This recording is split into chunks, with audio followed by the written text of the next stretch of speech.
Lady Eliza Hawthorne had made peace with her fate approximately 3 weeks after her 21st birthday, following her third unsuccessful season in London and a particularly tedious conversation with Lady Pemberton about the correct way to arrange flowers. The peace treaty she'd negotiated with herself was simple. She would never marry for anything less than genuine affection, and she would absolutely never, under any circumstances, pretend to be stupid to attract a husband. This was a radical position in 1840s England, where a woman's intelligence was considered roughly as desirable as a third elbow. The unfortunate consequence of this personal manifesto was that Eliza had spent the better part of 3 years watching every eligible gentleman in London gravitate toward young ladies who giggled at their jokes, never contradicted them, and possessed the intellectual curiosity of decorative cushions. It was exhausting. More exhausting still was maintaining her composure whilst watching Julian Wycliffe, Duke of Westwick, dance with those same young ladies season after season. Julian Wycliffe. Even thinking his name made Eliza's traitorous heart perform acrobatics that would impress a circus troupe. She'd fallen desperately, hopelessly, ridiculously in love with him during her first season, at a ball where he'd actually spoken to her for nearly 10 minutes about a book they'd both read. 10 glorious minutes during which he'd looked at her, truly looked at her, and discussed Lord Byron's poetry with genuine enthusiasm, not the patronizing tone most men adopted when forced to converse with women about literature. Then Lady Arabella Fitzroy had appeared in a dress that probably cost more than a small cottage, and Julian had excused himself with perfect politeness. Eliza had watched him dance with Arabella, then with the beautiful Miss Catherine Thornbury, then with the diamond of that season, Lady Victoria Sterling. She'd understood the message clearly. A duke didn't notice ordinary girls who read too much and had opinions about everything. That had been 3 years ago. 3 years of watching Julian from across ballrooms. 3 years of seeing him surrounded by the most beautiful women in England. 3 years of carefully maintaining her dignity whilst her heart insisted on being foolish. She'd seen him perhaps 24 times since that first conversation, always at a distance, always with some stunning creature on his arm or requesting his dance. And now, this Tuesday morning in March, her mother had announced yet another tiresome visitor to their home in Mayfair. "A very important guest of your father's, darling," Lady Hawthorne had said over breakfast, her tone suggesting this was somehow different from the parade of important guests who'd been traipsing through their drawing room every week for as long as Eliza could remember. "Do wear something appropriate." Eliza had looked at her mother, really looked at her, and made a decision that was either brilliantly rebellious or catastrophically stupid. Possibly both. She was done. Done with appropriate dresses that squeezed her ribs until she could barely breathe. Done with having her hair tortured into elaborate styles that gave her headaches. Done with smiling politely at her father's business associates and political allies whilst they droned on about topics they assumed she couldn't possibly understand. If she had to endure another afternoon of aristocratic tedium, she would at least be comfortable. Which is how 2 hours later, Eliza found herself standing in her bedchamber, staring at her reflection with a mixture of satisfaction and mild horror. The dress she'd chosen was a disaster. A brownish-grey monstrosity that had been relegated to the back of her wardrobe 3 years ago after her mother had declared it absolutely unsuitable for anything except perhaps scrubbing floors. It hung on her frame like a potato sack that had given up on life. The colour made her look vaguely jaundiced. Perfect. Her hair she'd attempted to pin up herself, dismissing her lady's maid with the excuse of a headache. The result was, well, it was half pinned and half falling down, which created an effect that could charitably be described as recently caught in a windstorm, or less charitably as hasn't seen a mirror in several days. She'd forgone jewellery entirely. No gloves, no shawl, nothing that suggested she'd put any effort whatsoever into her appearance. Martha, her lady's maid, had actually gasped when she'd seen her. "Miss Eliza, you cannot.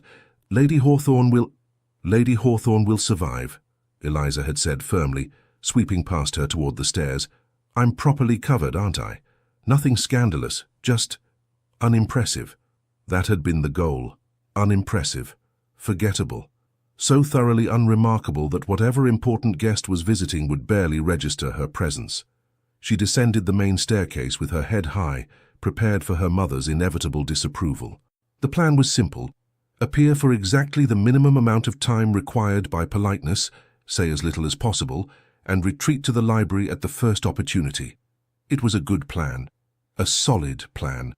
The plan lasted approximately 4 seconds after she entered the drawing room, because there, standing beside her father's desk, near the large windows overlooking the garden, dressed in impeccably tailored dark blue coat that fit his broad shoulders in a way that should probably be illegal, was Julian Wycliffe, the Duke of Westwick, the man she'd loved in secret for 3 years, the man who absolutely, positively should not be seeing her like this.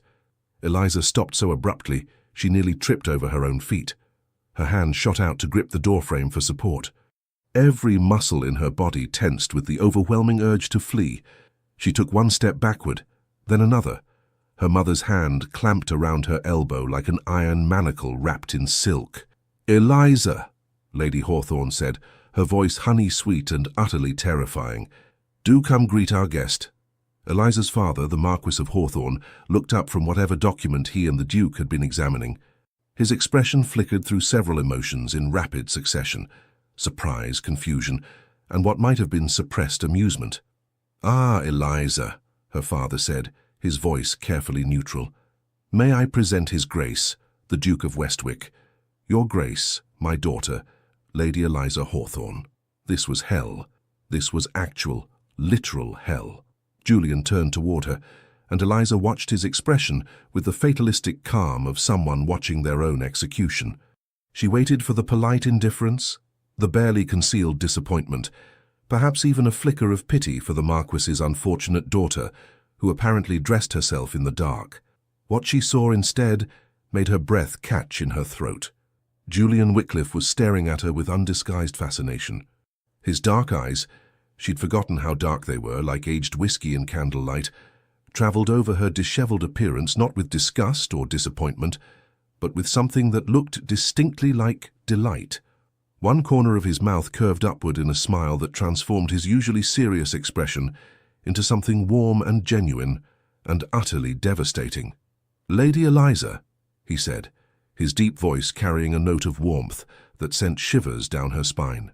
He stepped forward and bowed, a proper bow, not the perfunctory nod most men gave to unmarried ladies they considered beneath their notice. What an unexpected pleasure. Unexpected. That was certainly one word for it. Eliza's mind raced through her limited options. She could faint, no, too dramatic. Claim sudden illness, no, too obvious. Simply turn and run, no, her mother still had her arm in a death grip. She was trapped. Utterly, completely trapped. Very well then. If fate had decided to humiliate her in front of the man she loved, she might as well face it with whatever dignity she could salvage. Eliza straightened her shoulders and dropped into a curtsy that was technically correct, even if her horrendous dress bunched awkwardly around her knees. "Your Grace, my father didn't mention we'd be entertaining a duke today. Had I known, I might have dressed for the occasion." The words came out more tartly than she'd intended. Heat flooded her cheeks. Wonderful. Now she was being rude to a duke in addition to looking like an escaped scarecrow, but Julian's smile only widened. "On the contrary, Lady Eliza, I find your attire refreshingly honest."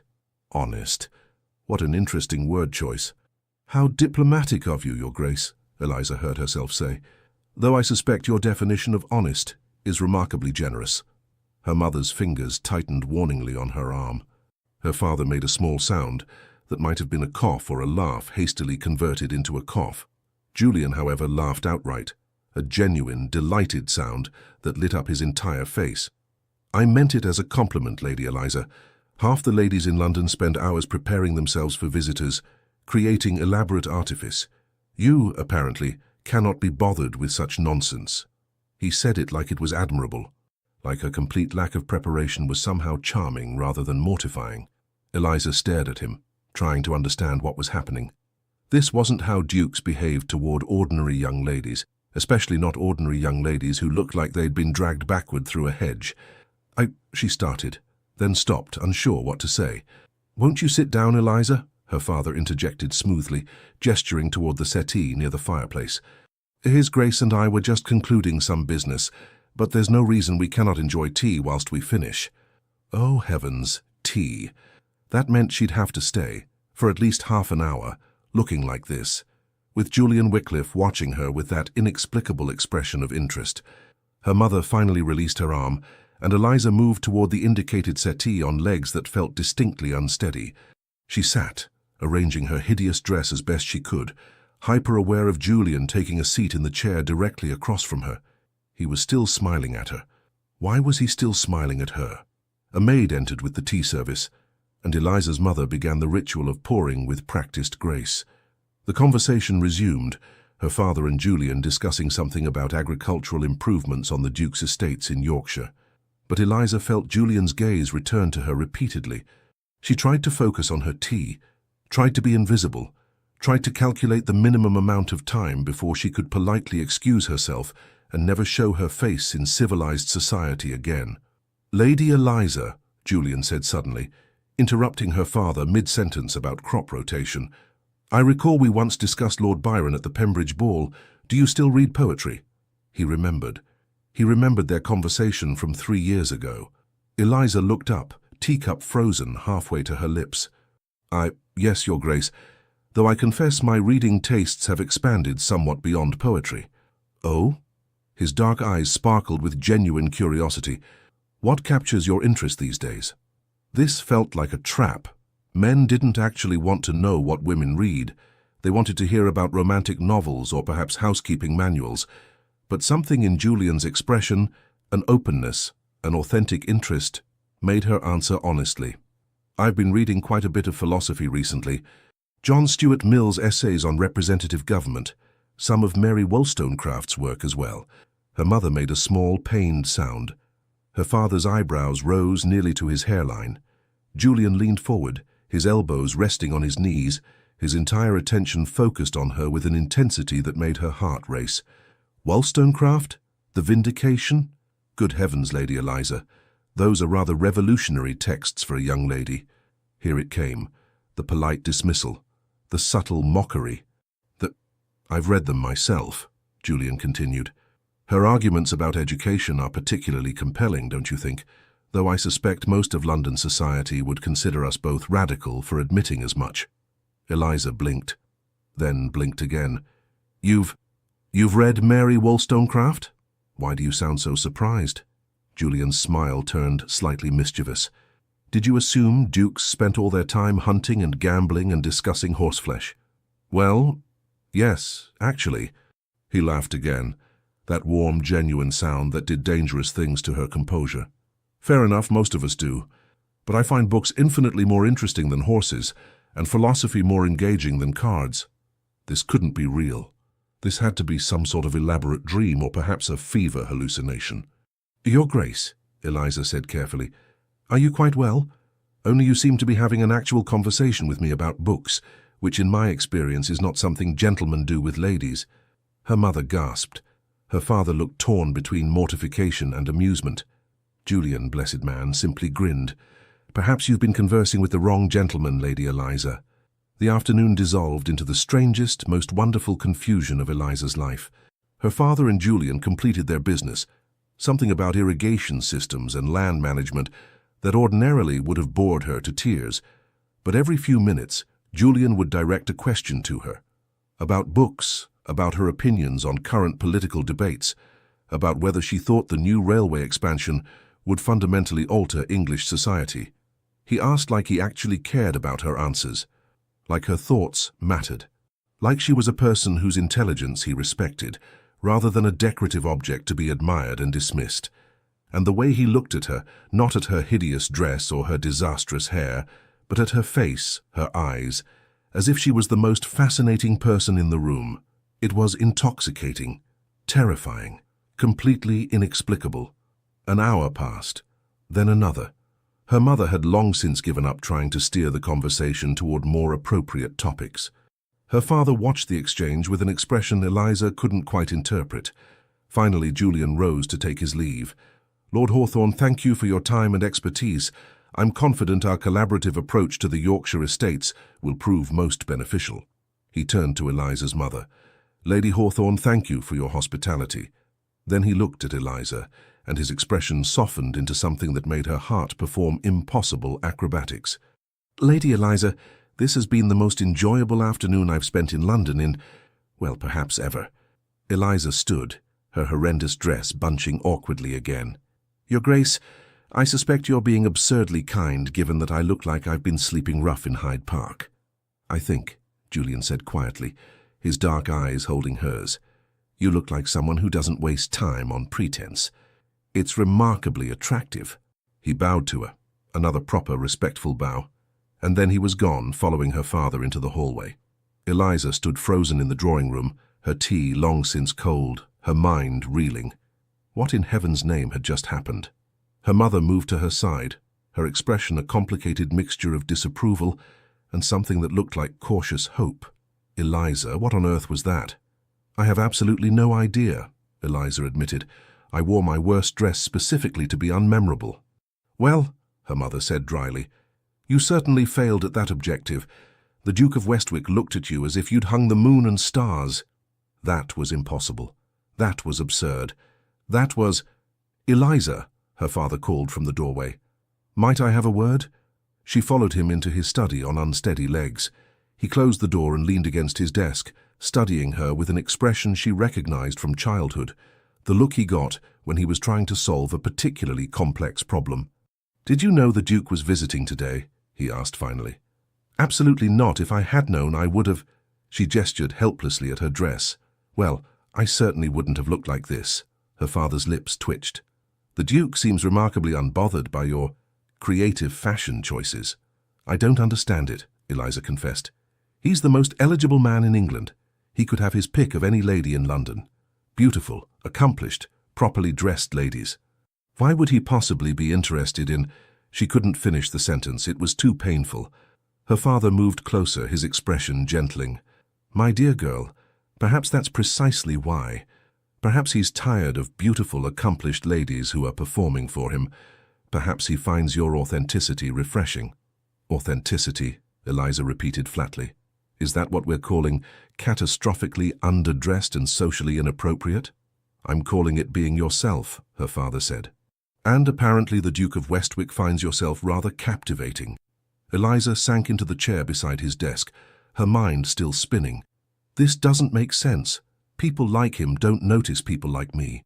People like him, her father said gently, are usually surrounded by pretense and performance, and people wanting things from them. You treated him like a person. You argued with him about philosophy. You were honest about your appearance rather than making excuses. My dear, you have no idea how rare that is. But the Duke asked if he might call again, her father interrupted. Tomorrow afternoon, if that's acceptable to you. Eliza's head snapped up. He what? He specifically asked permission to call on you, Eliza. Not on me, not on the family generally, on you. The world tilted sideways. Tomorrow? Tomorrow, her father confirmed. And Eliza? Perhaps this time, wear whatever makes you comfortable. Clearly your instincts were better than anyone expected. Eliza walked back to her bedchamber in a daze. Martha met her at the door, took one look at her expression, and asked, Miss, are you quite well? The Duke of Westwick, Eliza said slowly, testing the words, is calling tomorrow, specifically to see me. Martha squealed, actually squealed with delight. Miss, oh, Miss Eliza, the Duke, we must plan your dress immediately, we must— No, Eliza said firmly. No planning. No elaborate preparation. If Julian Wycliffe— She caught herself using his Christian name and felt heat flood her cheeks. If the Duke is truly interested in me, then he's interested in the actual me, not some polished, performative version. Martha looked skeptical but nodded. As you wish, miss. Eliza moved to her window, looking out over the London street below. Somewhere in this city, Julian Wycliffe was going about his ducal business, probably already forgetting this strange afternoon. Except he'd asked to call again. He'd looked at her like she mattered. He'd remembered their conversation from 3 years ago. And he'd smiled at her, truly smiled, when she'd been wearing the worst dress in Christendom and hair that looked like a bird's nest. Perhaps, Eliza thought, pressing her hand against her racing heart, perhaps the universe wasn't cruel after all. Perhaps it simply had a very strange sense of timing. Tomorrow she would find out if this inexplicable afternoon had been real or merely a wonderful hallucination brought on by wishful thinking. Tomorrow, Julian Wycliffe would return, and Eliza, for possibly the first time in 3 years, allowed herself the dangerous luxury of hope. Eliza spent that evening in a state that could only be described as controlled panic. She tried to read, her usual refuge from overwhelming emotions, but found herself staring at the same paragraph of Mill's essay on liberty for 20 minutes without comprehending a single word. Her mind kept replaying the afternoon's events, like a music box stuck on the same melody. The way Julian had looked at her, the way he'd laughed, the way he'd leaned forward when she spoke as if her words actually mattered. It couldn't be real. Men like Julian Wycliffe didn't fall for women like her, especially not when she'd been dressed like an unemployed governess. At dinner, her mother tried to engage her in conversation about appropriate topics for tomorrow's call. Perhaps discuss the weather, dear, or inquire about his estates, but do try not to argue about philosophy. But Eliza barely tasted her food. Her father watched her with that inscrutable expression he'd worn earlier, occasionally smiling into his wineglass. By the time she retired to her bedchamber, Eliza had convinced herself that she'd imagined the entire thing. Julian would send a polite note in the morning, explaining that he'd been unexpectedly called away to Yorkshire or Scotland, or anywhere that wasn't here. Dukes didn't actually call on unremarkable young ladies just because they'd had one interesting conversation. She was wrong. The next afternoon, at precisely 3 o'clock, their butler announced, "Your Grace, the Duke of Westwick." Eliza, who'd been attempting to appear casual while simultaneously perched on the edge of the drawing-room settee for the past 40 minutes, nearly dropped the book she'd been pretending to read. Julian entered the room and stopped immediately, his dark eyes finding her with unnerving precision. His face lit with that same warm smile from yesterday, the smile that suggested he was genuinely pleased to see her. He was even more handsome than she remembered. Today he wore a charcoal grey coat that made his broad shoulders look impossibly wider, his dark hair slightly mussed as if he'd been running his fingers through it. There was a slight crease between his brows that suggested he'd been concentrating on something serious just before arriving. "Lady Eliza," he said, his deep voice sending pleasant shivers down her spine. "I hope I'm not intruding." "Your Grace," Eliza managed, standing and dropping into a curtsy. She'd chosen a dress today, a simple day dress in pale blue that Martha had insisted was perfectly appropriate without being overly formal, and actually allowed her maid to properly arrange her hair. The result was presentable, if not remarkable. She'd half expected Julian to look disappointed when he saw her properly dressed, as if yesterday's disaster had held some bizarre appeal that today's respectability lacked. Instead, he looked thoughtful. His gaze traveled over her neat appearance, and one eyebrow lifted slightly. "You look lovely, Lady Eliza, though I confess I was rather charmed by yesterday's ensemble." Heat flooded her cheeks. "Your Grace, you're either remarkably kind or remarkably dishonest. That dress was a catastrophe." "It was honest," he said, moving closer. "You wore exactly what you wanted to wear without caring what anyone thought. I found that rather liberating to witness." Her mother, who'd been sitting discreetly near the window with her embroidery, made a small, pleased sound. Julian turned to her with impeccable politeness. "Lady Hawthorne, I hope you'll forgive my requesting a few moments of your daughter's time. Perhaps a walk in your garden. It's a remarkably pleasant afternoon." Eliza's mother looked like Christmas had arrived early. "Of course, Your Grace. Eliza, do take your shawl. The gardens are quite lovely this time of year." 2 minutes later, Eliza found herself walking beside the Duke of Westwick through her mother's prized rose garden, a proper chaperone, her mother, watching from the drawing-room window at a distance that was technically appropriate, whilst being far enough away that their conversation would remain private. For several moments neither spoke. Eliza's heart hammered so loudly she was certain Julian could hear it. This was bizarre. This was impossible. This was... "I've been thinking about you since yesterday," Julian said abruptly. Eliza nearly tripped over her own feet. "I beg your pardon?"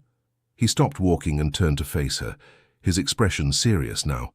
"Lady Eliza, I'm going to be remarkably forward with you, which may be inappropriate, but I suspect you'd prefer honesty to polite dancing around the subject."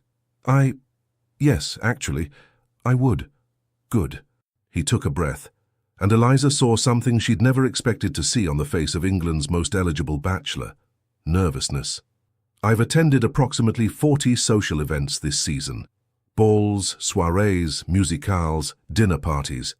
At each one, I've been surrounded by accomplished, beautiful young ladies who laugh at my jokes, agree with everything I say, and perform elaborate displays designed to catch my attention. Eliza felt her heart sinking. Of course. He was going to explain why those women were preferable to odd girls who wore horrible dresses. It's exhausting, Julian continued, being constantly performed for, never knowing if someone is genuinely interested in conversation or merely interested in becoming a duchess. I've spent 3 years feeling like an object to be acquired rather than a person to be known. He moved closer, and Eliza's breath caught. And then yesterday I walked into your father's drawing room and saw you, windswept hair, truly terrible dress, looking at me like you'd rather be literally anywhere else, and you were the most refreshing thing I'd seen in years. Refreshing, Eliza repeated faintly. That's a diplomatic word for disastrous. No, Julian said firmly. Honest, real. When I asked about your reading, you didn't pretend to only read poetry or romantic novels. You told me you've been reading Mary Wollstonecraft and didn't care if I found it inappropriate. When I commented on your appearance, you didn't make excuses or simper. You practically called me a liar to my face. A surprised laugh escaped her. That was appallingly rude of me. That was gloriously honest, he corrected. Lady Eliza, do you know how many genuine conversations I've had with young ladies in the past 3 years? Conversations where they actually disagreed with me or challenged my opinions or said something unpredictable? Eliza shook her head. None, Julian said flatly. Not one. Until yesterday. Until you. They'd reached a small bench beneath an arbor heavy with climbing roses. Julian gestured to it, and Eliza sat, her mind reeling. He settled beside her, close enough that she could smell his cologne, something woody and expensive, and turned to face her. I'm not explaining this well, he admitted. I'm making it sound like I only value you for being different, which is reductive and unfair. The truth is, Lady Eliza, I've been half in love with you since the Pembridge ball 3 years ago. The world stopped. What? The word emerged as barely a whisper. Julian smiled ruefully. We spoke for perhaps 10 minutes about Byron. You quoted passages from Don Juan from memory and explained why you thought Childe Harold's pilgrimage was overrated. You argued with me, genuinely argued, with passion and intelligence, and I remember thinking, finally, someone interesting. But you left, Eliza said, her voice cracking. Lady Arabella arrived and you left. Because I was terrified, Julian admitted. You were utterly captivating, and I was a young duke who'd been told his entire life that marriage was a strategic decision. I convinced myself that attraction and genuine interest weren't sufficient foundation for courtship. I told myself I needed to be practical, to choose someone appropriate and accomplished and beautiful, Eliza finished quietly. You are beautiful, Julian said with such conviction that her head snapped up. Good God, Eliza, you're beautiful. But more than that, you're brilliant and funny and honest, and you don't pretend to be less than you are to make men comfortable. Eliza stared at him, trying to process words that contradicted everything she'd believed about herself for 3 years. Your Grace. Julian, he interrupted. Please, Eliza, call me Julian.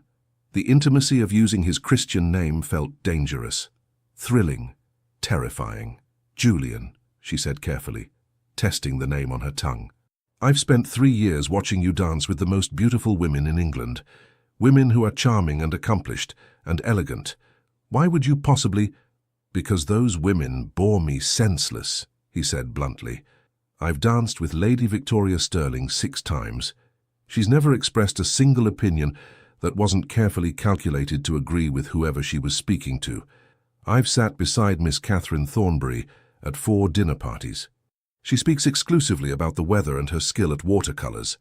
Lady Arabella, brilliant, beautiful Lady Arabella, once spent an entire evening telling me about her new bonnets. Despite herself, Eliza laughed.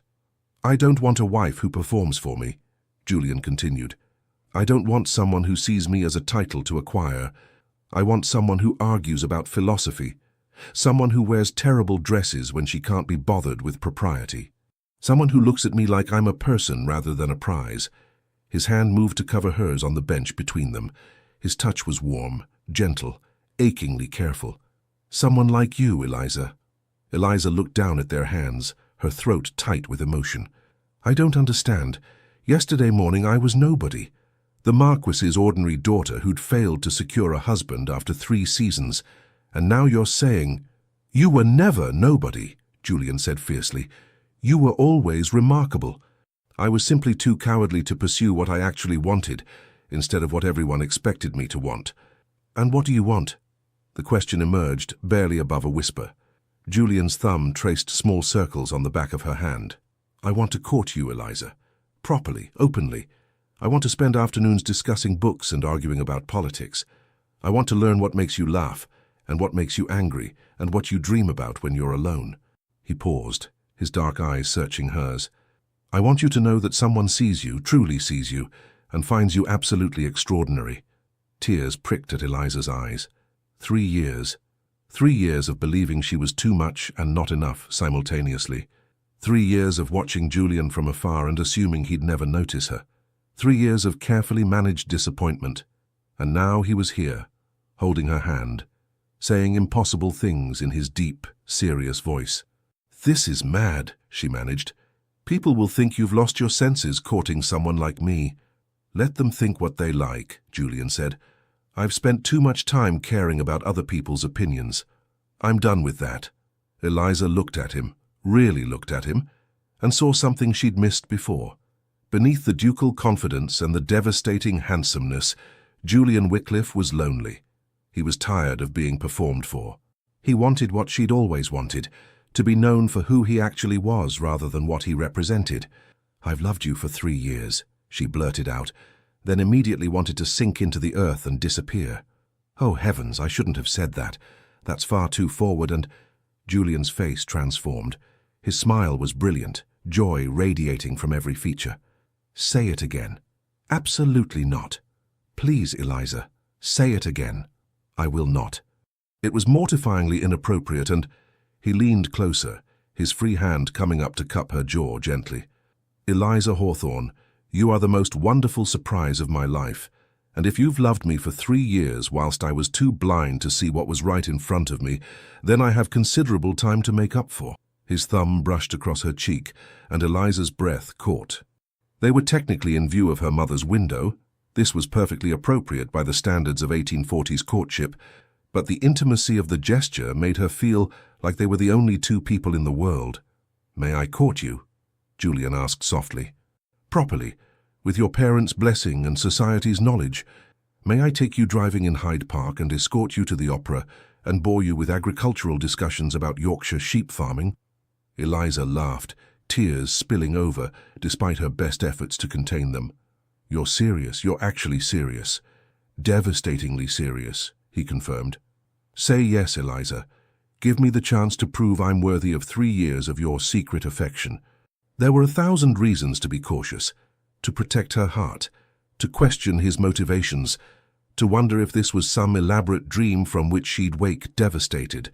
But Julian was looking at her like she was precious, like she mattered, like she was enough exactly as she was. "Yes," Eliza whispered. "Yes, Julian, you may court me." His smile could have powered every gas lamp in London. Thank God. I was prepared to grovel if necessary. "I would have enjoyed watching that," Eliza admitted. "I'm certain you would have." He stood, helping her to her feet. "Now, shall we inform your parents that I've utterly lost my senses and intend to pursue their brilliant, argumentative, wonderfully honest daughter? They'll think you've gone mad." "Excellent," Julian said cheerfully. "I've always wanted to be the source of scandalized gossip. It builds character." They walked back toward the house, Eliza's hand tucked into the crook of Julian's arm. Through the drawing-room window she could see her mother watching them with an expression of barely contained excitement. "Julian," Eliza said as they approached the terrace, "what happens when you realize I'm not actually extraordinary? When the novelty of my honesty wears off, and you remember that there are dozens of beautiful, accomplished ladies who'd make much more suitable duchesses." He stopped walking and turned to face her, his expression serious. "Eliza, I've spent 3 years surrounded by those ladies. I know exactly what they offer. What I don't know, what I'm desperate to discover, is everything about you. Your favorite books and your least favorite social obligations, and whether you can play the pianoforte, or if you share my complete inability to carry a tune. I'm a terrible musician, Eliza confessed. Absolutely dreadful. Perfect, Julian said. We can be dreadful together. I once made my music teacher quit by attempting to play Mozart. Despite herself, Eliza laughed. That's actually impressive. I have hidden depths of incompetence, he assured her. You'll discover them all, I promise. They entered the drawing room to find both of Eliza's parents waiting with barely concealed curiosity. Her mother's embroidery lay forgotten in her lap. Her father had emerged from his study and stood by the fireplace, trying to appear casual whilst clearly desperate to know what had transpired in the garden. Julian addressed them formally, but Eliza could see the suppressed smile playing at the corners of his mouth. Lord Hawthorne, Lady Hawthorne, I've had the honour of requesting permission to formally court your daughter. With your blessing, I'd like to call upon Lady Eliza regularly and escort her to appropriate social engagements. Eliza's mother looked like she might faint from happiness. Her father's expression shifted to something more calculating, not suspicious, but protective. Your Grace, the Marquis said carefully, might I ask what your intentions are regarding my daughter? Honourable, Julian said immediately. Completely honourable.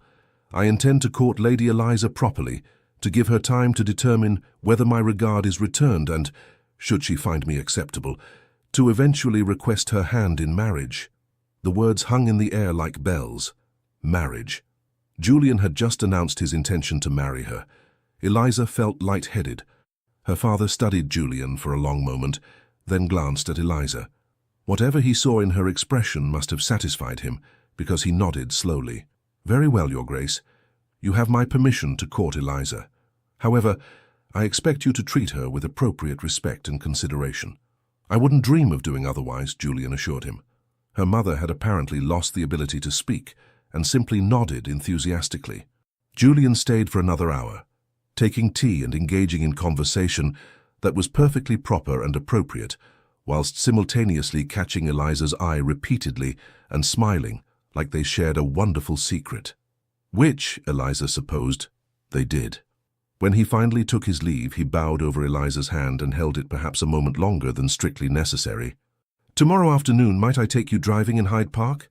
Around 4 o'clock, when all of society will be present to witness the Duke of Westwick courting the incomparable Lady Eliza Hawthorne? You want to make a spectacle, Eliza realized. I want everyone to know, Julian corrected. I've wasted 3 years. I'm not wasting another moment hiding what I want. After he left, Eliza's mother immediately burst into excited chatter about what Eliza should wear for Hyde Park, which bonnets would be most flattering, which shawls would best complement which dresses. Her father caught Eliza's eye and gestured toward his study. She followed, grateful for a moment of relative quiet. Are you certain about this, my dear? He asked gently. The Duke is, well, he's rather overwhelming. His attentions will come with considerable public scrutiny. I know, Eliza said. Papa, I've loved him for 3 years. I know that sounds ridiculous, but it doesn't sound ridiculous at all, her father interrupted. I fell in love with your mother after one dance. These things happen. He paused. But love alone isn't always sufficient for happiness. Can you trust him, Eliza? Can you trust that his regard is genuine? Eliza thought about Julian's nervous confession in the garden, about the loneliness in his eyes when he spoke about being constantly performed for, about the way he'd looked at her in her terrible dress and seen something worth pursuing. Yes, she said quietly. I can trust him. He's as lonely as I've been, Papa, just for different reasons. Her father pulled her into a hug, rare for him, which made it even more precious. Then I'm happy for you, darling girl, though I suspect your mother is already planning a wedding that will bankrupt us all. Eliza laughed against his shoulder. I haven't even properly courted yet. Details, her father said dryly. Minor, insignificant details. That night, Eliza lay in bed staring at the ceiling, her mind replaying every word, every gesture, every smile from the past 2 days. Tomorrow she would ride through Hyde Park beside Julian Wycliffe, and all of London would see. All those beautiful ladies who danced with him would witness the Duke of Westwick courting the Marquis's unremarkable daughter. The thought should have terrified her. Instead, she felt something that might have been triumph. She'd worn her worst dress, and captured the heart of the man she loved. If that wasn't proof that honesty was its own reward, Eliza didn't know what was. Tomorrow, the real challenge would begin, learning to believe she deserved this impossible happiness. But tonight, she'd allow herself the luxury of joy. The scandal broke over London society like a summer thunderstorm, approximately 17 minutes after Julian and Eliza's first public appearance in Hyde Park. Eliza had worried about her dress, a lovely but unremarkable pale yellow walking dress that Martha had insisted was perfect. She'd worried about her bonnet, a simple straw affair with modest ribbon trim. She'd worried about what to say, how to sit properly in Julian's elegant curricle, whether she'd somehow humiliate herself in front of half the ton. She had not anticipated the sheer spectacle that was Julian Wycliffe courting someone openly. He arrived at precisely 4 o'clock in a curricle that was clearly designed to be noticed, glossy black with ducal insignia on the doors, pulled by perfectly matched greys that probably cost more than most people's houses. Julian himself looked devastatingly handsome, in a dark blue coat and buff-coloured breeches, his dark hair slightly windswept in that artfully careless way that Eliza suspected actually required considerable effort. He handed her into the curricle with exquisite care, his touch lingering on her gloved hand a moment longer than necessary. "You look beautiful," he murmured, low enough that only she could hear. "I look perfectly ordinary," Eliza corrected, settling her skirts. "Oh, you look like yourself," Julian said, climbing up beside her and taking the reins, "which makes you considerably more interesting than anyone else we're about to encounter." Hyde Park, at 4 o'clock on a pleasant March afternoon, was a crush of elegant vehicles, immaculate horses, and society's most fashionable members displaying themselves like peacocks. Eliza recognized dozens of faces, ladies from her previous seasons, gentlemen who danced with her once and never asked again, matrons whose approval could make or break a young lady's reputation. Every single one of them stopped talking when Julian's curricle entered the park. "Oh dear," Eliza muttered. "This is rather dramatic." "Wait for it," Julian said cheerfully, guiding the horses into the fashionable circuit around the Serpentine. Lady Pemberton nearly drove her barouche into a tree, gaping at them. Miss Catherine Thornbury, one of the beautiful ladies Julian had danced with countless times, stared with an expression somewhere between shock and dismay.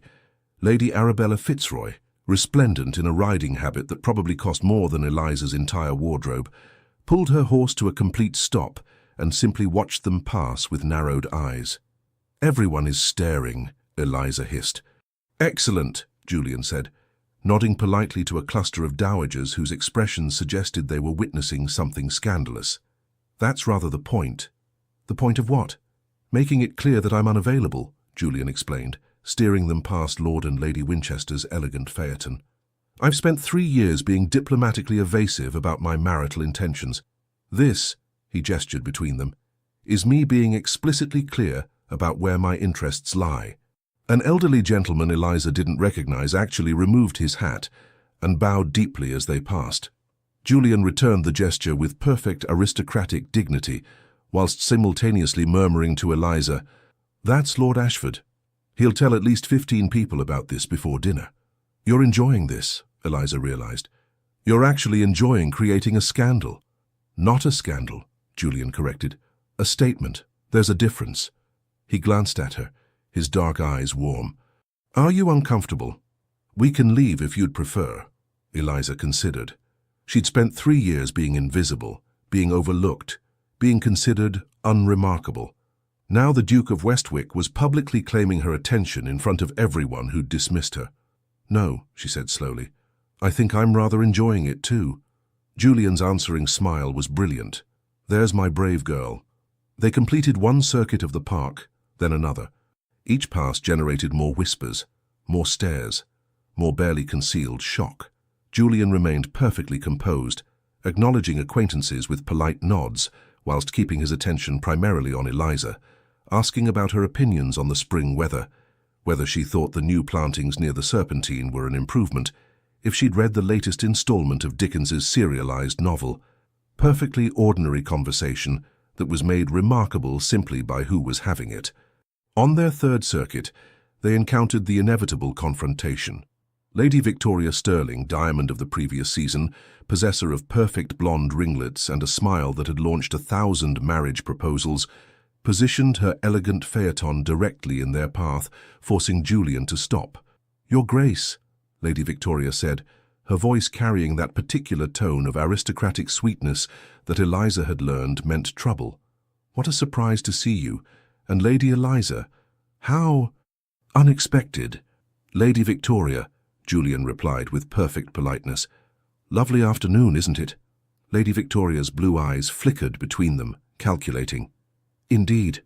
Your Grace, I believe you'd promised me a drive in the park. Was that not mentioned at the Pemberton soiree last week?" "I believe you may be misremembering," Julian said smoothly.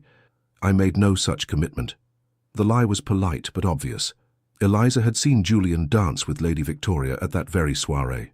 She'd watched from across the room, managing her jealousy with practiced discipline. Lady Victoria's smile froze. "I see. How interesting that your memory differs from mine." "Memory is a fallible thing," Julian agreed.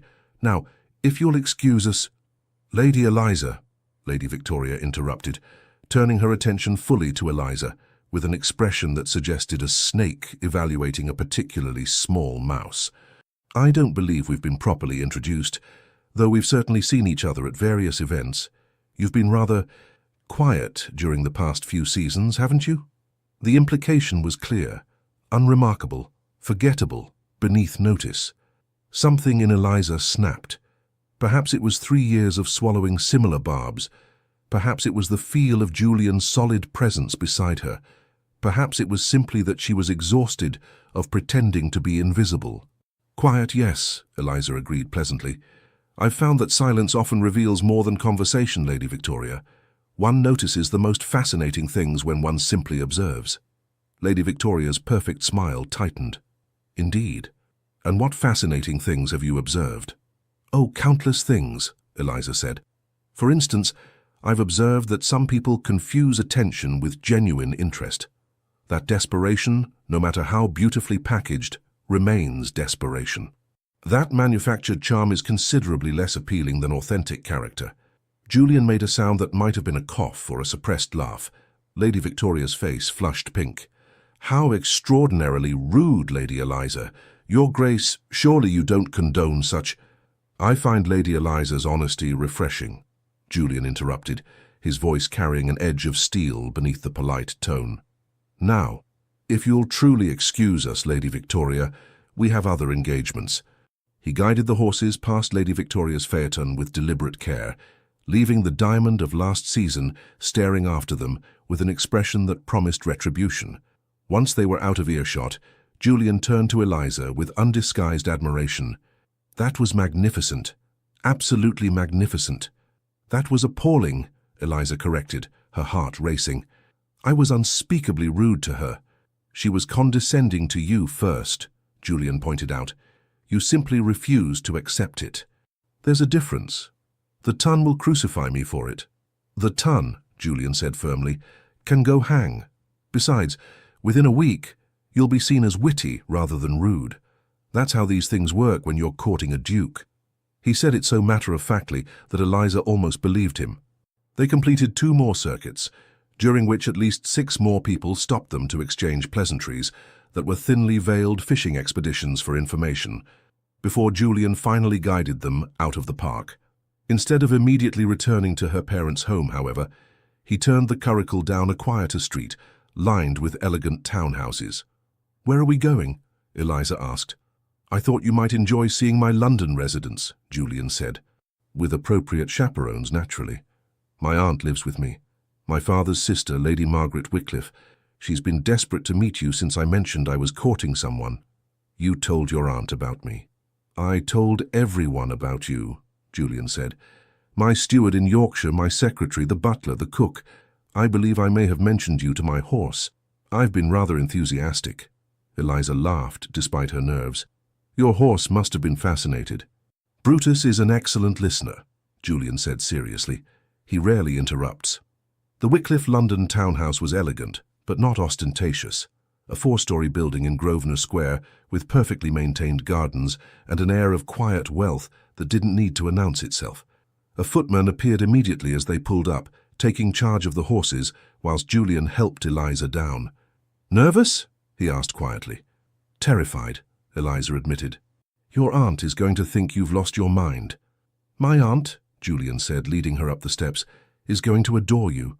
She's been telling me for 3 years that I need to find someone with substance rather than just beauty." The interior of the townhouse was beautiful. High ceilings, elegant moldings, artwork that suggested generations of accumulated wealth. But somehow it felt lived in rather than like a museum. Books scattered on side tables, a half-finished embroidery project on a chair, fresh flowers in vases that looked recently arranged. "Julian," a woman's voice called from the drawing room. "Is that you? Did you bring her? You promised you'd bring her." A moment later, a woman swept into the entrance hall and stopped, staring at Eliza with undisguised curiosity. Lady Margaret Wycliffe was perhaps 50, with greying hair arranged fashionably, and kind eyes that reminded Eliza distinctly of Julian's. She wore a day dress of deep green that was elegant without being fussy, and her expression was one of barely contained excitement. "Aunt Margaret," Julian said formally, though his tone was warm, "may I present Lady Eliza Hawthorne?" "Eliza, my aunt, Lady Margaret Wycliffe." "Oh, she's perfect," Lady Margaret said immediately, abandoning all pretense of formal introduction to clasp Eliza's hands warmly. "Absolutely perfect. Julian, you didn't mention she had such intelligent eyes." "I mentioned several things about her," Julian protested. Yes, clever and honest and reads philosophy," his aunt waved dismissively. "But you didn't mention the eyes. Very important eyes." She pulled Eliza toward the drawing room. "Come, my dear. Tell me absolutely everything. How did you capture my nephew's attention? He's been impervious to every eligible lady in England for 3 years." Eliza found herself seated on a comfortable sofa, whilst Lady Margaret poured tea and peppered her with questions that were nosy, but somehow not offensive. Julian settled in a nearby chair, watching the interaction with an expression of poorly concealed satisfaction. "I wore a terrible dress," Eliza finally explained, succumbing to Lady Margaret's persistent interrogation. "The worst dress you've ever seen. Brown and shapeless and absolutely dreadful. I decided I couldn't be bothered impressing whatever tedious visitor my father was entertaining." Lady Margaret laughed delightedly. "And instead you accidentally impressed a duke. That's wonderfully ironic." "That's what I thought," Eliza admitted. "I still don't entirely understand it." "Don't you?" Lady Margaret glanced at Julian. "My dear, Julian has spent 3 years being performed for by women who see him as a title rather than a person. You treated him like he was ordinary. That's intoxicating to someone who's spent his entire life being treated as extraordinary." "But he is extraordinary," Eliza protested, then immediately blushed at her own vehemence. Julian's expression softened. "See, Aunt Margaret, she argues even when complimenting me. It's absolutely marvelous." They spent 2 hours in Lady Margaret's drawing room, conversation flowing easily from books to politics, to a lengthy discussion about whether the new railway expansion would fundamentally alter English society. Lady Margaret held her own in the debate, and Eliza found herself genuinely enjoying the exchange. This was what she'd always wanted, to be treated as if her thoughts mattered, to engage in real conversation rather than vapid pleasantries, to be herself without apology. Finally, as the afternoon stretched toward evening, Julian escorted her home. At her parents' doorstep, he held her hand a moment longer than necessary. "Tomorrow evening there's a dinner party at the Salisbury estate," he said quietly. "I'd like to escort you. Fair warning, it will be considerably less pleasant than today. Various people will be unpleasant to you because they're jealous or confused or simply cruel. And you want me to attend anyway?" "I want you beside me," Julian corrected. "But I won't force you into uncomfortable situations. If you'd prefer to wait until society adjusts to us courting—" "No," Eliza interrupted. "If we're doing this, we're doing it properly. I won't hide." Julian's smile could have lit London. "That's my brave girl." He bowed over her hand, his lips brushing her knuckles in a gesture that sent heat racing up her arm. Then he was gone, leaving Eliza standing on the doorstep, with her heart racing and her future suddenly, impossibly bright. Her mother pounced the moment she entered the house. "Tell me everything, every single detail. What did people say? Was everyone staring? Did anyone cut you? Did the Duke—" "Mama, breathe," Eliza laughed. "It was intense. and wonderful and terrifying. Her father emerged from his study, his expression concerned. "Eliza, are you well?" "I'm courting the Duke of Westwick," Eliza said, testing the words. Half of London watched it happen. "Lady Victoria Sterling was unpleasant, and I was rude in return. Julian's aunt thinks I'm perfect, and tomorrow we're attending a dinner party where people will likely be even more unpleasant." She paused, realizing something. "And I don't care. For the first time in 3 years, I genuinely don't care what any of them think." Her father pulled her into another rare hug. "That's my girl," he said quietly. "That's my fierce, brilliant girl." That night, Eliza lay in bed replaying the afternoon.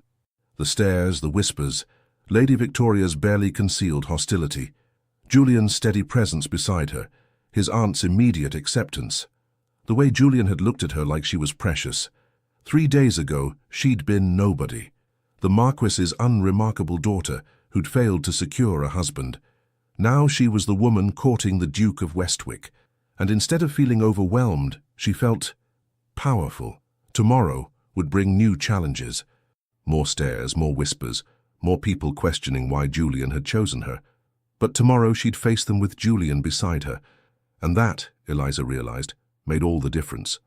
The Salisbury dinner party was every bit as dreadful as Julian had warned, and somehow worse.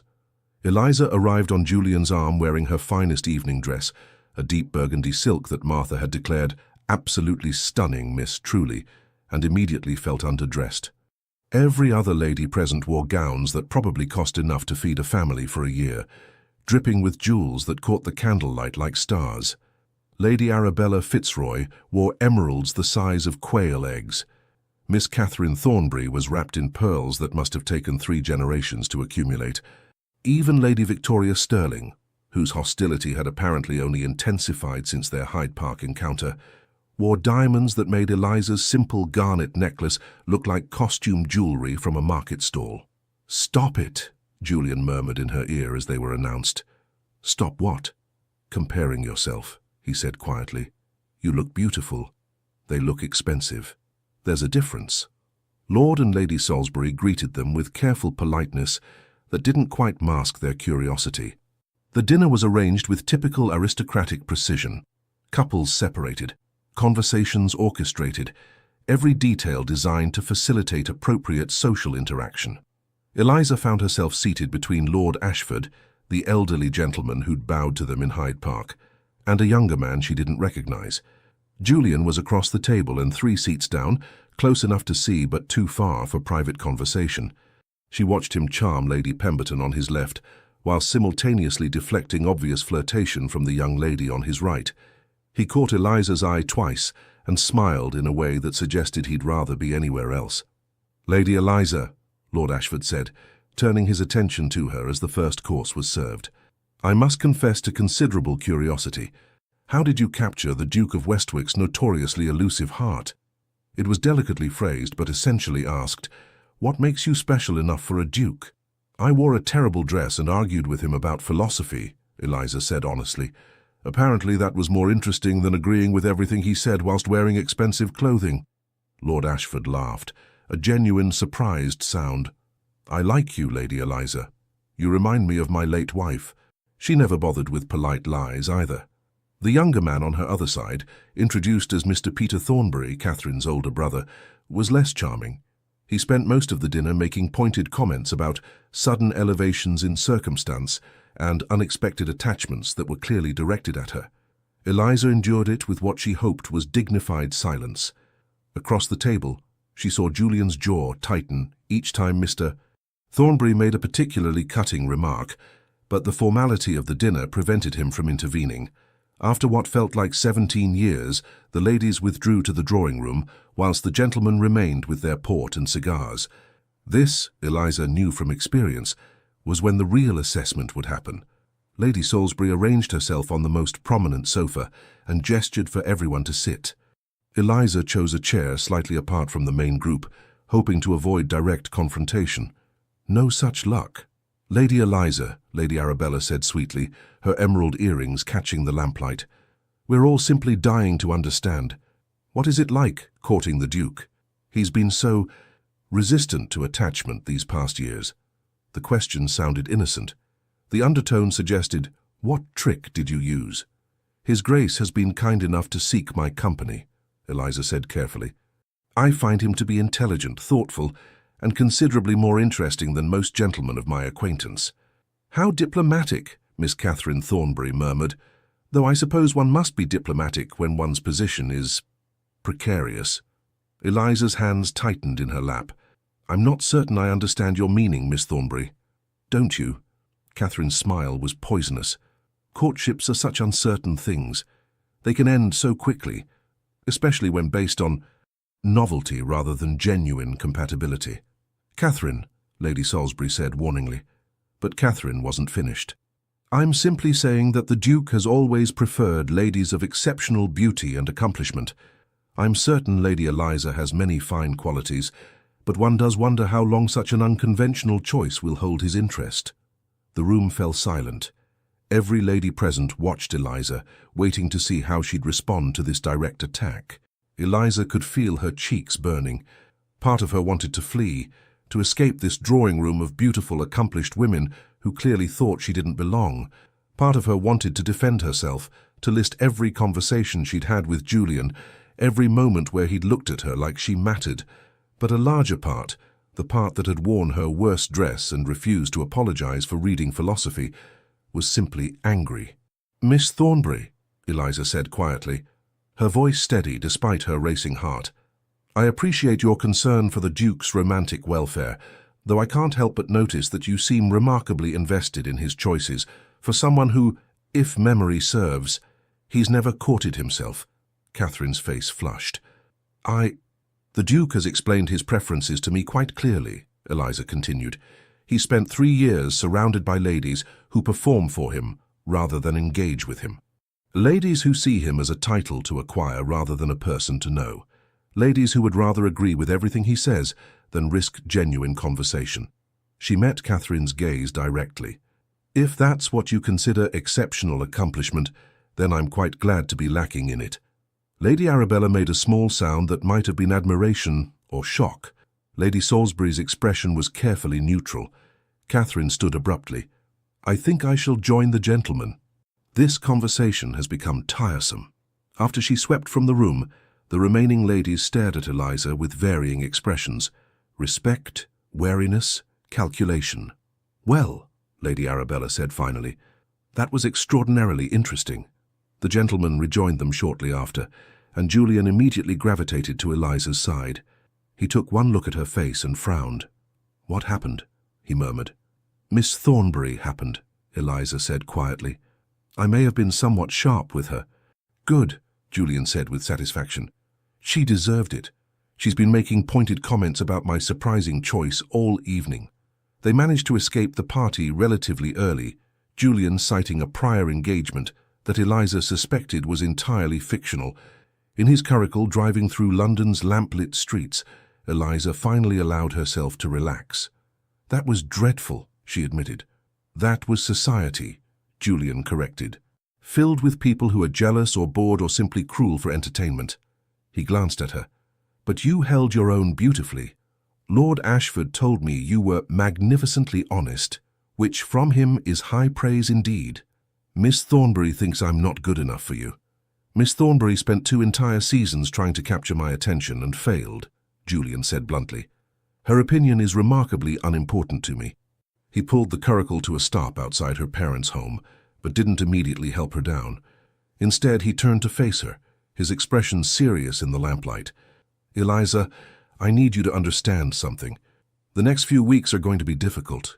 People will say cruel things. They'll question why I chose you. They'll try to undermine your confidence and make you doubt yourself." "I know," Eliza said quietly, "but I need you to hold on to this truth. I am courting you because you are exactly what I've been searching for. Not despite your honesty, but because of it. Not despite your intelligence, but because of it. Not despite your refusal to perform and pretend, but because of it." His hand covered hers on the seat between them. "You are not a novelty that will wear off. You are not a mistake I'll regret. You are the woman I've been half in love with for 3 years, and I'm finally brave enough to pursue what I actually want." Tears pricked at Eliza's eyes. "What if they're right? What if 6 months from now you realize—" "Eliza!" Julian's voice was firm. "In 6 months I intend to marry you. In a year I intend to wake up beside you every morning and discuss philosophy over breakfast. In 5 years I intend to watch you terrify our children with your intelligence, whilst I look on in proud admiration." He said it so matter-of-factly that Eliza's breath caught. "You want to marry me?" "Obviously," Julian said. "I'm courting you, aren't I? Did you think I was doing this for entertainment?" Eliza struggled for words.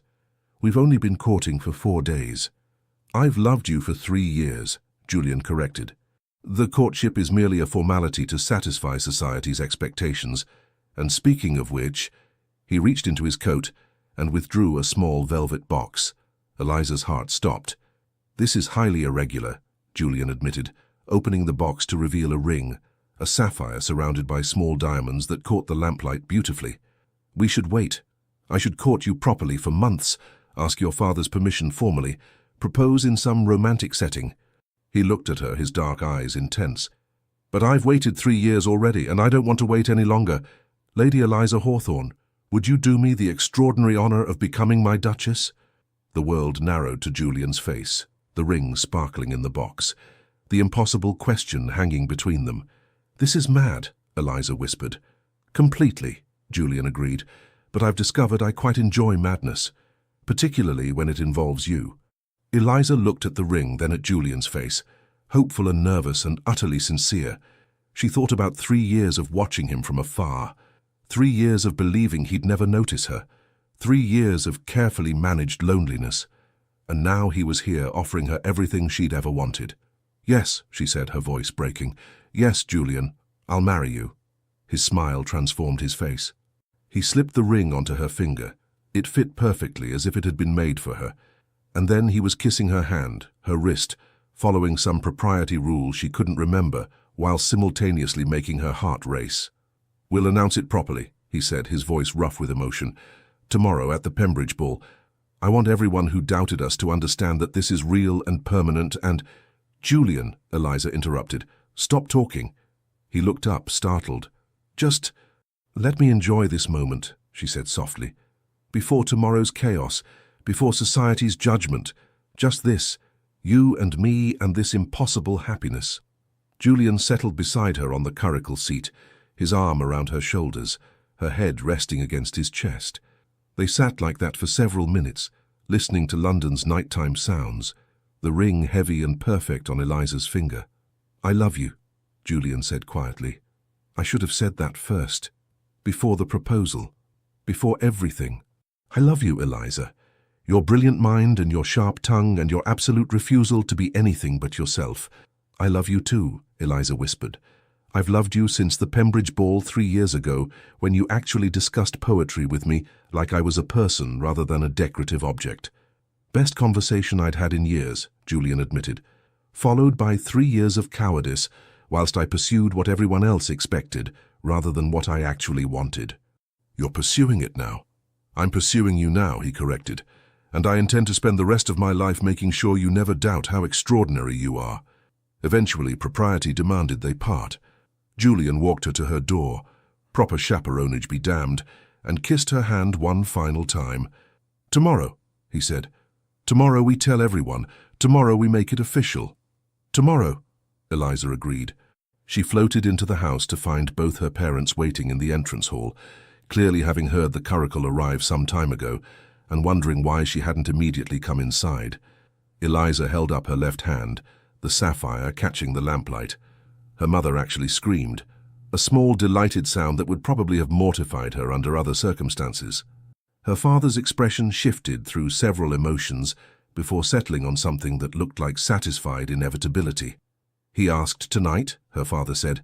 "He asked tonight," Eliza confirmed, "unconventionally, irregularly, and perfectly."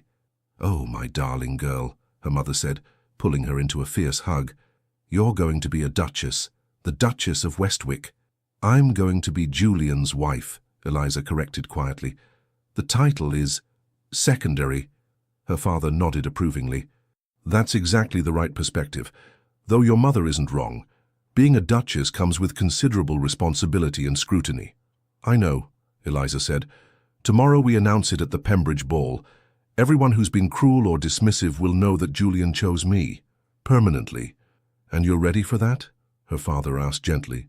For the attention, the judgment, the jealousy. Eliza thought about Miss Thornbury's cutting remarks, Lady Victoria's barely concealed hostility, the dozens of beautiful, accomplished ladies who'd expected Julian to choose one of them. I'm ready, she said firmly, because Julian loves me. Not some performance of who he thinks I should be, but the actual me.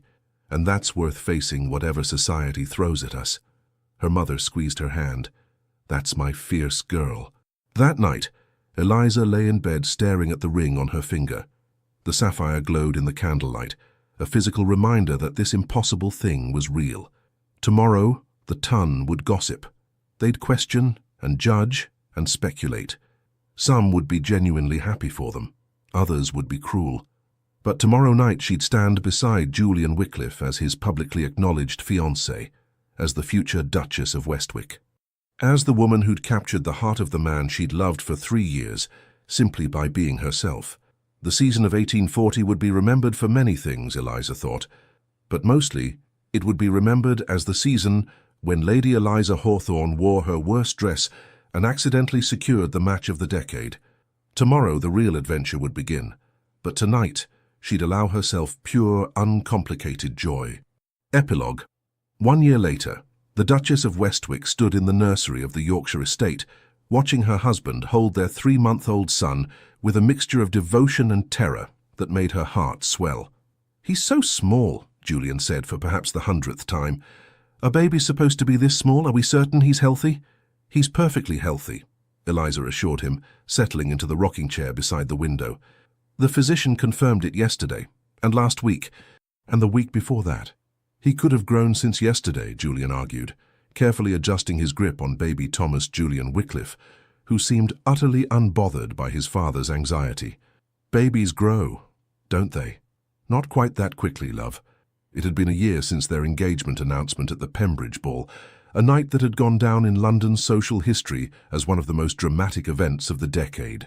Eliza still smiled, remembering Lady Victoria's expression when Julian had publicly declared his engagement to the most remarkable woman in England. The wedding, 3 months later, had been smaller than society expected. Julian had insisted on intimacy over spectacle, but beautiful nonetheless. Lady Margaret had wept. Eliza's father had made a speech that somehow incorporated both agricultural references and genuine emotion. Her mother had organized everything with military precision, while simultaneously crying at inappropriate moments. And Eliza had married the man she'd loved for years, wearing a dress she'd actually chosen herself, and feeling for the first time in her life completely confident in who she was. The first months of marriage had been an adjustment. Julian's estates required management. His responsibilities as a duke were considerable. London society had continued to watch them with varying degrees of fascination and skepticism, waiting to see if the unconventional match would last. It had not only lasted, it had flourished. They'd moved to the Yorkshire estate 6 months ago, when Eliza had discovered she was carrying their child. London had been scandalized that the Duke would abandon the season, but Julian had been unmoved. "My wife is more important than any ball," he told anyone who asked. And if society cannot understand that, then society can hang. Now watching him gently rock their son whilst murmuring nonsense about crop rotation and philosophy, Eliza felt so full of happiness she might burst. "You're staring," Julian observed, not looking up from Thomas. "I'm admiring," Eliza corrected. "There's a difference. Are you admiring me or admiring how well I'm managing not to drop our son?" "Both, actually." Julian finally looked up, his dark eyes warm with affection. "Come here." Eliza moved to his side and Julian wrapped his free arm around her waist, pulling her close. Thomas made a small sound of contentment, apparently pleased to have both parents nearby. "We made this," Julian said softly, looking at their son. "This tiny, perfect person. How did we manage that?" "Well, when a duke and a duchess love each other very much." "Eliza," Julian laughed. "That's not what I meant." "I know." She leaned against him, breathing in his familiar scent. "But sometimes I need to make inappropriate jokes, or I become overwhelmed by how happy I am." Julian kissed the top of her head. "Overwhelmed by happiness. What a remarkable problem to have." A knock at the door interrupted them, and Lady Margaret entered, followed by Eliza's parents who were visiting for the week. "Oh, you two," Lady Margaret said, her expression fond. "You look like a painting. Portrait of young family in perfect domestic bliss." "We're working on the bliss part," Julian said. "I'm still convinced Thomas might shatter if I hold him wrong." "He survived 9 months inside Eliza," the Marquis pointed out. "I think he can handle his father's embrace." They spent the afternoon as they often did, conversation flowing easily from politics to literature to good-natured arguments about agricultural improvements. Thomas was passed around like a very precious, slightly fragile parcel, each adult marveling at his tiny perfection. Later, after her parents and Lady Margaret had retired, Eliza and Julian sat in the library, her favourite room in the entire estate, with floor-to-ceiling books and windows overlooking the Yorkshire moors. Julian was reading some agricultural report, whilst Eliza worked on correspondence. This was their routine, comfortable silence punctuated by occasional conversation, the peaceful domesticity they'd both craved without realizing it. "Eliza," Julian said suddenly, "do you ever think about that afternoon? When you came downstairs in that terrible dress?" Eliza looked up from her letter to Lady Margaret's friend, who'd requested advice on managing tenant disputes. "Sometimes. Why?" "I've been thinking about it all day," Julian admitted. "About how different our lives would be if you'd dressed appropriately. If you'd tried to impress me instead of being yourself. We might not have married," Eliza said quietly. "Exactly." Julian set aside his papers and moved to sit beside her. "I might have had one polite conversation with you and moved on, assuming you were like every other lady I'd met. I might have married someone appropriate and suitable and spent the rest of my life being profoundly lonely." He took her hand, his thumb tracing over her wedding ring. "But you wore that terrible dress. You argued with me about philosophy. You treated me like a person rather than a title. And you changed my entire life." "Julian, let me finish," he said gently. "A year ago I stood in your parents' drawing room and saw you, windswept and disheveled and absolutely perfect, and realized I'd been wasting my life pursuing what everyone expected, rather than what I actually wanted." His dark eyes held hers. "You taught me that authenticity matters more than perfection, that being seen is more valuable than being admired, that love is about knowing someone completely and choosing them anyway." Tears pricked at Eliza's eyes. "You taught me the same things, that I didn't need to diminish myself to be lovable, that my intelligence and opinions weren't flaws to hide, but strengths to celebrate, that the right person would love me for who I actually am." "The right person does love you," Julian said softly. "Desperately, completely, for exactly who you are." They sat like that for a long moment, hands clasped, years of loneliness and longing finally transformed into contentment. "Do you think Thomas will inherit your stubbornness or mine?" Julian asked eventually. "Both, probably," Eliza laughed. "The poor child doesn't stand a chance. He'll be brilliant and argumentative, and absolutely impossible to manage," Julian said with satisfaction. "Just like his mother. And charming and overprotective and prone to agricultural obsessions," Eliza countered. "Just like his father." From the nursery down the hall, Thomas made a small crying sound, not distressed, just announcing his presence. They both stood immediately, moving in perfect synchronization toward their son. Julian reached the nursery first and lifted Thomas carefully, making soothing sounds whilst rocking him gently. "Hello, little man," he murmured. "Did you miss us? We were only gone for an hour." Eliza watched them, her husband and son, and felt so full of love she could barely breathe. This was what she'd waited for, what she'd hoped for during 3 years of watching Julian from afar. Not just the romance, not just the title, but this. A partnership of equals, a love based on genuine understanding, a family built on authenticity rather than performance. "Eliza," Julian said, looking up from Thomas, "come here. I want to hold both of you." She moved to his side, and Julian wrapped them both in his embrace, his wife and son, his chosen family, his unexpected happiness. "Thank you," he said quietly. "For what?" "For wearing that terrible dress. For being yourself. For loving me." He kissed her forehead gently. "For giving me this life I didn't know I needed." "Thank you for seeing me," Eliza whispered. "For looking past all the beautiful, accomplished ladies and seeing something worth pursuing in an ordinary girl who read too much and had too many opinions." "You were never ordinary," Julian said firmly. "You were always extraordinary. I just needed to be brave enough to recognize it." Thomas made another small sound, and they both laughed. "He agrees with me," Julian said. "Clearly our son is already brilliant. He's 3 months old." "Brilliance starts early," Julian insisted. They stood there in the nursery, lit by lamplight and the last rays of sunset through the window, the Yorkshire moors stretching endless beyond. A duke and his duchess, and their tiny son, building a life based on love rather than obligation, authenticity rather than performance. Somewhere in London the season continued. Beautiful ladies competed for eligible gentlemen. Mothers schemed and plotted. Society judged and gossiped and performed its elaborate mating rituals. But here in Yorkshire, the Duke and Duchess of Westwick had already found what everyone else was seeking: genuine connection, authentic love, and the profound peace of being truly known by another person. It had started with the worst dress in Christendom. It had become the greatest love story of their generation. And as Julian kissed his wife whilst holding their son, both of them laughing at something Thomas did that wasn't actually remarkable, but felt miraculous because he was theirs, Eliza thought about that long ago afternoon when she'd descended the stairs, determined to be unmemorable.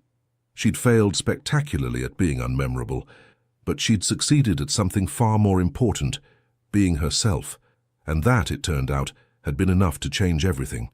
"I love you," she said to Julian, simple and true. "I love you too," he replied, his voice warm with certainty. "My brilliant, argumentative, wonderfully authentic wife." Thomas gurgled, apparently adding his agreement. And the family stood together in their Yorkshire sanctuary, building a life that defied society's expectations and fulfilled every hope they'd secretly harbored. The worst dress in Christendom, it turned out, had been the beginning of the very best life imaginable. The end. Thank you so much for joining us on this heartfelt journey. If this story made you smile, brought a tear to your eye, or reminded you that love often finds us when we least expect it, we'd be honored if you liked this video, left us a comment, and shared it with someone who loves a good romance. From the bottom of our hearts, thank you for supporting our storytelling channel. Your support keeps us going and helps us create more stories full of love, redemption, and emotional surprises. Don't forget to subscribe so you never miss a new story. And at the end of this video, another tale awaits. Click and be surprised by more romance, passion, and unforgettable characters. Thank you for being here, the Legends of the Fall team.